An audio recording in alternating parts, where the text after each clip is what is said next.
Hello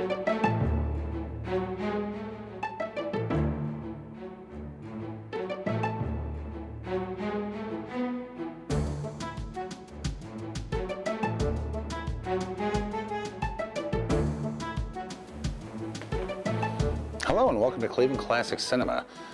Tonight's movie is 1959's Plan 9 from Outer Space, directed by Edward D. Wood, Jr.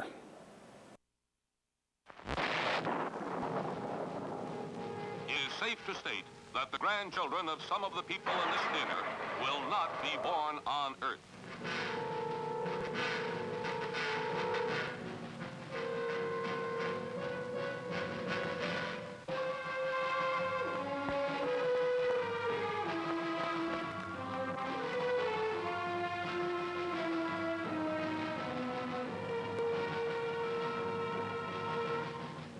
They come from the bowels of hell, a transformed race of walking dead, zombies guided by a master plan for complete domination of the Earth. Plan 9 from Outer Space.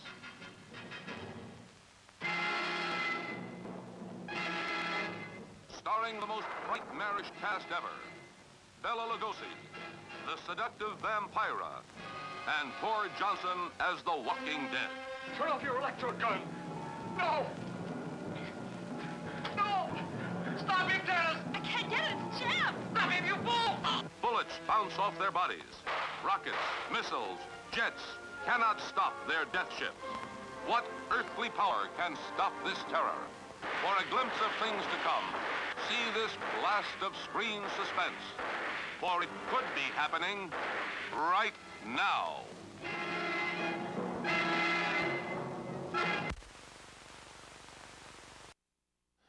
I suppose it was inevitable that we would show this film sometime.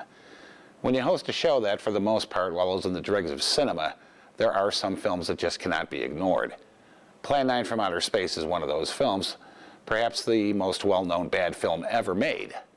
But over the last 25 years or so, Plan 9 has gained the reputation of being the worst film ever made. Baloney! There are so many films so much worse than this one that it's not funny. And believe me, I know. I've watched them. We've broadcast a good many of them on this show. A few that immediately come to mind are 1934's Maniac, 1964's The Creeping Terror, 1961's The Beast of Yucca Flats. The end is listless, as they say. Now, don't get me wrong. I'm not saying Plan 9 from Outer Space is a good movie. It's not. It bites, but it's certainly not the worst movie ever made. In spite of all the truly awful movies I've seen, I'd actually be hard-pressed to name one that tops any absolute worst list.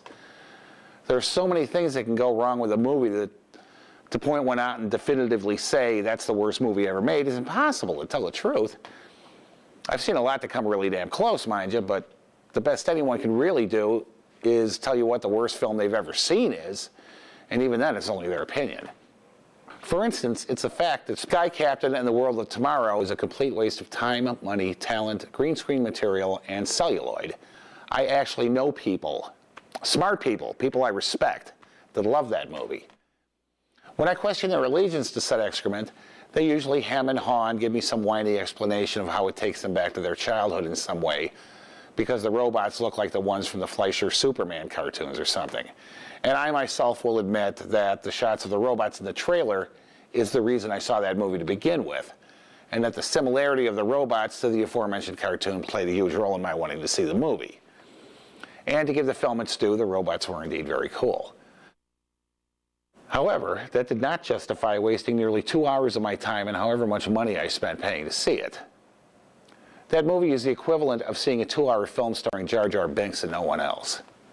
I forgive Jar Jar Binks for one reason and one reason only. It was an experiment to see if a 100% computer-generated character could realistically interact with live actors. Okay, fine. It was incredibly annoying, but it wasn't the whole movie. In Sky Captain and the World of Tomorrow, the CG was the movie. Story came in a very distant second, and that's not right. Special effects are supposed to service a story, not the other way around. Getting back to the subject, Plan 9 received its undeserved rep from the Medved brothers, the authors of the 50 Worst Films of All Time. I own that book, as well as the sequels, the Golden Turkey Awards, some of the Golden Turkey Awards, and the Hollywood Hall of Shame.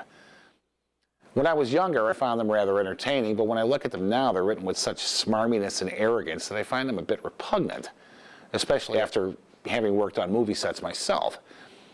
It's easy to point and laugh at bad movies, but the fact is that most of the time, the people who created these things actually put a lot of sweat and effort and heart into them, truly believing they were making something worthwhile. And sometimes it's impossible to distance yourself from something you've worked so hard on and recognize that it is indeed junk. I've created a couple of those myself, so, I'm not immune to failure.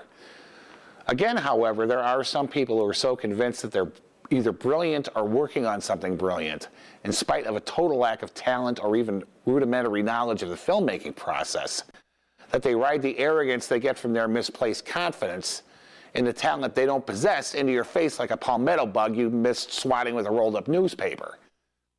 They're like the people you see audition for American Idol that are absolutely convinced they have talent when in truth they couldn't carry a tune if you held a gun to their heads.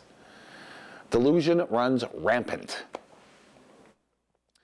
Plan 9 from Outer Space began life as a vehicle for Bela Lugosi called The Ghoul Goes West. Since Lugosi was in no shape to ride a horse, Wood came up with another script called The Vampire's Tomb.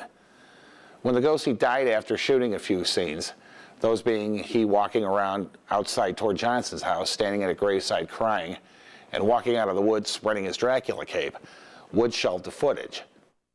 Soon after, he was approached by a friend, J. Edward Reynolds, an elder in the Baptist community, who had the rights to the Billy Sunday story and thought he'd raise the money to do it by funding a sci-fi horror epic from a script Wood had written around the Lugosi footage called Grave Robbers from Outer Space. Reynolds and two other friends, Reverend Lynn Lemon and Hugh Thomas, kicked in about $500 each, figuring they could make enough from this movie to make the Billy Sunday story. All of them wanted parts in the movie, so Reynolds and Thomas appeared in the film as gravediggers, and Lemon appeared as the Reverend saying the final words over the grave of Inspector Clay.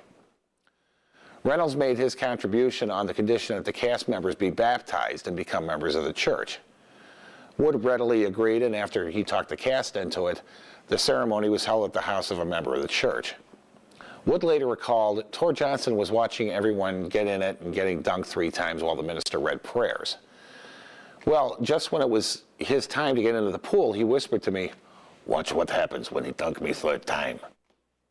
So the skinny old Reverend Father dunks Tor for the 3rd time, and Tor stayed on the bottom. The Reverend was screaming, "Help, help, he's drowning, help, help," and running around like a madman trying to get someone to help him get that huge wrestler out of the pool. They came across with a lot of money. The producers felt the title Grave Robbers from Outer Space was sacrilegious, however, and insisted that Wood change the title. He fought them on it, but ultimately lost, and the movie was released with its current moniker.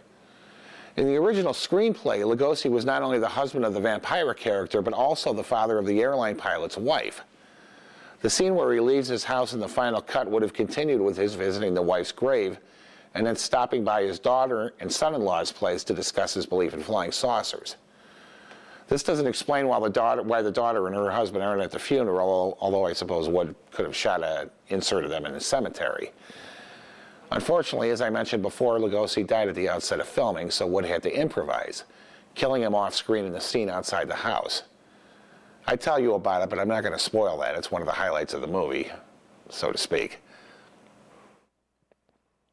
The plot of the movie is as follows. Aliens from another planet, who are apparently very heavy into musical theater, send insulting messages to the Army trying to stop them from developing nuclear weapons, and when they're ignored, decide to employ the dreaded Plan 9, which involves the resurrection of the recently dead. What the first 8 plans were is never discussed, which is probably a good thing considering how Plan 9 works out. While these aliens are obviously advanced, having achieved interstellar travel, the ability to raise the dead, and the invention of the dicto-robitaire, they are completely unable to take a backhanded swing. And to tell the truth, from the looks of it, whatever wars they participated in probably involved a lot of windmill slapping and scratching, so when they meet a two-fisted ex-Marine, it's all over. There is one scene that does stand out, however, and I would be remiss if I didn't mention it. The scene where Tor Johnson rises from the grave, which is quite impressive. It is until Tor starts having a hard time getting out of the coffin anyway. Edward D. Wood, Jr. was born on October 10, 1924 in Poughkeepsie, New York. He got his first camera at the age of 11. One of the first things he shot was a Zeppelin Hindenburg as it headed for Lakehurst, New Jersey on its final flight. He would organize and put on plays with the neighborhood kids while growing up and fell in love with the movies early in life. His wife, Kathy, recalled Ed telling her that when he was young, his mother, who was a bit of a martinet, would dress him up in girls' clothing as punishment when he was bad. A lot of his early life is covered in his first film, the semi-autobiographical Glen or Glenda. How much truth is in that film is open to question, but Ed did grow up to be a confirmed transvestite. He was 100% heterosexual, but he loved wearing women's clothes, Angora sweaters being a particular favorite. He joined the Marines at the age of 17 and served in the South Pacific. During the battle on Tarawa, 4,000 Marines went in and 400 came out. His entire platoon was killed, and during a counterattack, he manned a machine gun and single-handedly wiped out the Japanese advancing on his position. He had his front teeth knocked out by a Japanese soldier during a hand-to-hand battle and didn't take too kindly to that. He bayoneted the enemy soldier to death. He remembered being scared during the battle, not so much of dying as being wounded, since he usually wore a bra and panties under his uniform. Wood was seriously injured during another battle, being machine gunned up one leg, in which he almost lost to gangrene. Luckily, he was wearing Army-issue underwear when he was wounded, so that wasn't an issue. He was awarded the Purple Heart, the Silver Star, the Bronze Star with oak leaf clusters, and a Sharpshooter's Medal, among others. He also worked with G2 in the South Pacific, doing reconnaissance and spying. When he left the Marines with an honorable discharge, he wanted to get into the entertainment business and joined a traveling carnival, working as a geek and the half-man, half-woman. After the carnival, he moved into theater, where he wrote and produced his first play, The Casual Company. After this, he moved to Hollywood and shot a 16mm TV pilot called Crossroads of Laredo, which was never sold. He was quite a ladies' man, and Paul Marco recalled that if he ever saw a girl wearing an Angora sweater, he'd pick her up just to get at the sweater. In 1952, an ex-GI by the name of George Jorgensen became the first male in history to undergo sex reassignment surgery, emerging from the procedure as Christine Jorgensen. Exploitation producer George Weiss saw money in this story and hired Wood to rush out a quickie movie on the subject. Wood, however, saw this as a golden opportunity to educate the world on the subject of transvestism and ran with it, writing his first produced screenplay, Glen or Glenda. The film includes a subplot involving a young man, Alan Ann, whose tale closely follows the story of Christine Jorgensen, but the main body of the film involves the struggle of Glen Glenda to come to grips with not only his urges to dress in women's clothing, but his relationship with Barbara, who, we're told innumerable times, is a lovely, intelligent girl. She can't be too intelligent, however, since every time she wears an Angora sweater, she doesn't notice Glen is more than just a little bit distracted. Glen or Glenda didn't do very well in its initial release, despite the fact that Weiss spiced it up a bit with completely unrelated shots of various kinky behavior involving S&M, B&D, and this incredibly hippie woman tearing her dress off. It was released several times under the titles I Changed My Sex, I Led Two Lives, and He or She, but barely made back its negative cost. Wood's next film was the crime movie Jailbait, originally entitled The Hidden Face, followed by Bride of the Monster, and then tonight's film, Plan 9. Between Bride and Plan 9, he wrote screenplays for 5 films and completed his directorial career with 1959's Night of the Ghouls and 1960's The Sinister Urge, an ersatz Dragnet ripoff involving the smut picture racket, which we'll get on the show eventually. In spite of all the preceding info I've just given you, finding out who the real Ed Wood Jr. was is just about impossible. The best book I've been able to find about him is Rudolph Gray's excellent Nightmare of Ecstasy, which is filled cover to cover with interviews taken from people who lived, worked, and hung out with Wood, in addition to interviews with Wood himself. The thing of it is that the stories told are massively contradicted in many ways. People who were friends call him a genius and lament the fact that he never achieved fame, while ones who worked with him recall him as an alcoholic hack who ripped off everyone he worked with. I'm sure the truth is somewhere in the middle.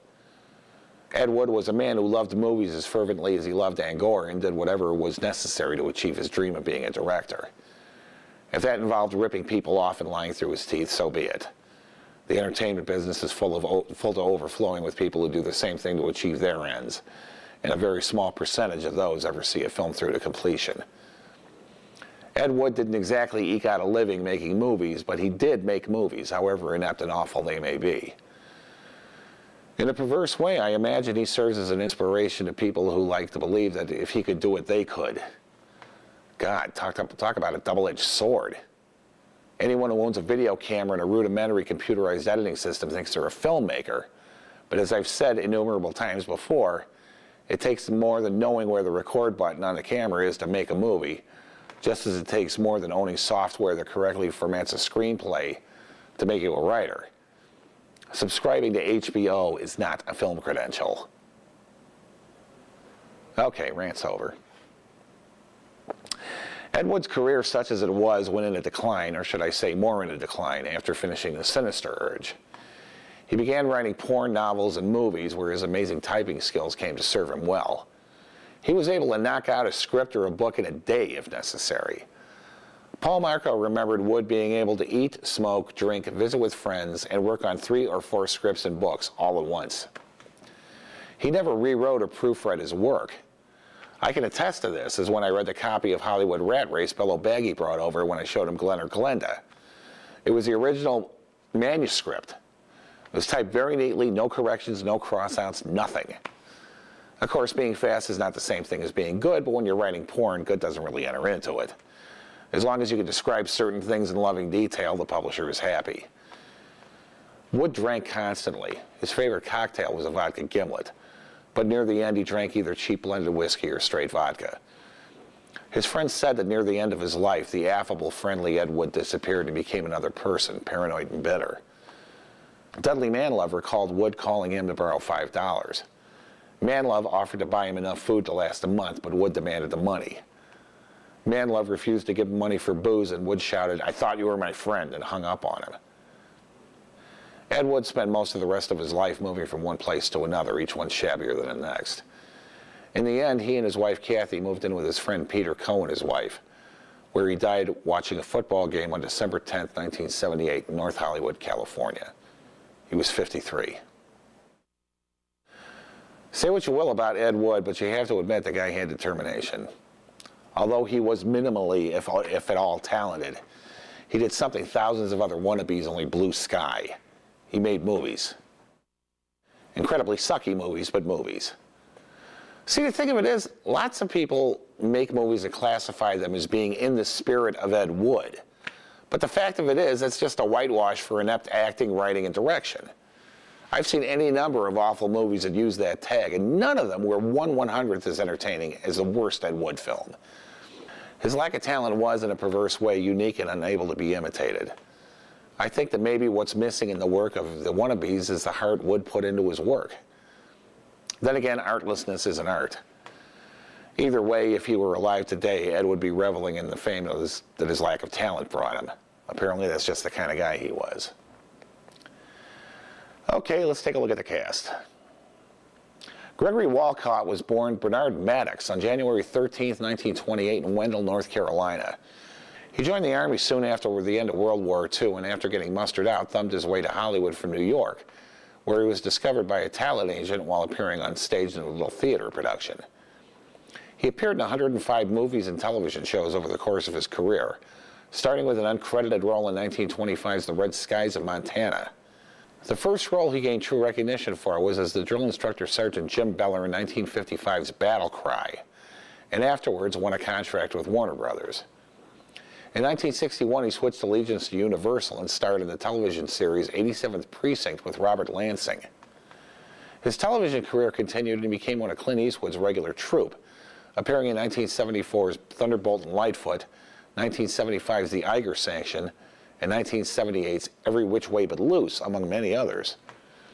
He appeared in Plan 9 as a favor to Ed Reynolds, who belonged to the same church. He hated the script and said it was the worst he'd ever read, but he did promise Reynolds he'd do the picture, and he was a man of his word. Remembering the first scene she shot for the movie, Walcott recalled, "Ed's films are in another category, 3 rungs below B movies, dingy, third-rate, fringe-type films. He was undisciplined and had no taste. If he had $10 million, it would have been, to paraphrase Mr. Walcott for the purposes of government access TV, tasteless." His most recent film appearance was as a potential backer for Plan 9 in Tim Burton's highly fictionalized biopic, Ed Wood. Mona McKinnon was born on May 1st, 1929 in Tennessee. I was going to tell you more about her, but there's nothing to tell other than she was in 6 movies. This one, Jailbait, as a ticket girl who gets shot in a theater. Night of the Ghouls as teenage delinquent girl. I think that's the one who got killed by the black ghost while making out with her boyfriend in the car. 1957's Teenage Thunder, 1993's Hellborn, and the unforgettable Mesa of Lost Women as one of the Spider Girls. With a resume like that, I'm shocked that I can't find out anything else about her. I can't even find out what town she was born in, for God's sake. She died on March 12, 1990 in Los Angeles, California. Now, just in case you're wondering how she could appear in a movie released in 1993, Hellborn was actually worked on for a decade by Ed Wood and Conrad Brooks and was never finished. Since most people in the movie business have about as much integrity as a child molester, the unfinished footage was added to and released as a 55-minute movie on video. Nice. James Duke Moore was born on July 15, 1913, and was a drinking buddy of Ed Wood's, which was probably about as much of an audition that anyone who ever worked with him did. He died of a heart attack on November 16, 1976, in Hollywood, California. Dudley Manlove was born on June 11, 1914, in Alameda County, California. He appeared in 4 movies and 3 TV shows, but found success on the radio as the voice of Lux Soap, among other things. By all accounts, he was a generous and loyal man. He died on April 17, 1996, in San Bernardino County, California. Now, this is hard to believe, but the only other person in the cast I haven't previously done a biography for and could actually find something out about is the guy who played the ruler, John Cabell Breckinridge. Bunny, as he was called by his friends, was born on August 9, 1903 in Paris, France. He came from a wealthy California family and was descended from a U.S. Attorney General as well as a U.S. Vice President. Known for his flamboyance, Breckinridge was openly gay in a time when it was very dangerous to be so, wearing perfume and makeup in public while mincing around town while appearing in Shakespearean plays in England. While performing in drag in Paris during the 20s, he met and married a woman rumored to be of French royalty. He had a daughter with her, naming her Solange, and they divorced 2 years later. He moved to San Francisco in the late 1920s and continued to perform in drag reviews. He met Ed Wood while staying, for some reason, at Paul Marco's house, and the two instantly hit it off. Bunny was probably wearing Angora at the time. He was determined to have a sex change operation in Sweden, but had to cancel the trip when he was ordered by a judge to fulfill an agreement to pay about $8,500 a month to support his blind elderly mother in England. He made arrangements to undergo the procedure in Mexico, but was involved in a horrendous car crash on the way, in which his young male secretary, who he had planned to wed after the operation, was killed. He abandoned his plans for a sex change soon after that. After being arrested several times and charged with lewd behavior, he retired to his bungalow in San Francisco, which was filled with pictures of friends he made over the years, including J. Edgar Hoover, who he probably met at a drag party. Bunny Breckinridge died on November 5th, 1996 in San Francisco. Well, what else can I say about Plan 9? The fact that it's an incompetent, badly acted, wretchedly written, and ineptly directed pile of cinematic excrement is well documented, and I really don't think I can add anything else to that. All I can add to what I've already said is this. Don't judge Ed Wood too harshly. I'm not apologizing for what he did. Like I said earlier, he was marginally, if at all, talented. But at the end of the day, he was a dreamer that managed to achieve his dream at a time when making a movie wasn't just a matter of picking up a video camera, shooting a bunch of non-talents, and pasting it together in a computer. Eventually, his weaknesses overcame his passion, and he died a sad, lonely death. He left behind a handful of films that people laugh at, but there are worse things than leaving laughter behind when you're gone. I laugh when I watch his films, and I laugh because I enjoy them. That may not seem satisfying to many people, but Ed Wood also managed to be remembered and even revered in a strange way. I know many people who wouldn't want that kind of legacy, but I think Ed would have reveled in the fame he's finally achieved. If he were alive today, he'd probably be making thousands of dollars a night on the lecture circuit. And I know I'd go to hear him speak, just as I know I would be among the hundreds of people who would get to their feet and give him a standing ovation the second he hit the stage. So if you walk away from this with nothing other than a sense of disbelief that anything like this movie could actually see the light of day, also take along the knowledge that if you believe in yourself, you can make your dreams come true. So right now, sit back, relax, and enjoy Plan 9 from Outer Space, right here on Cleveland Classics Cinema.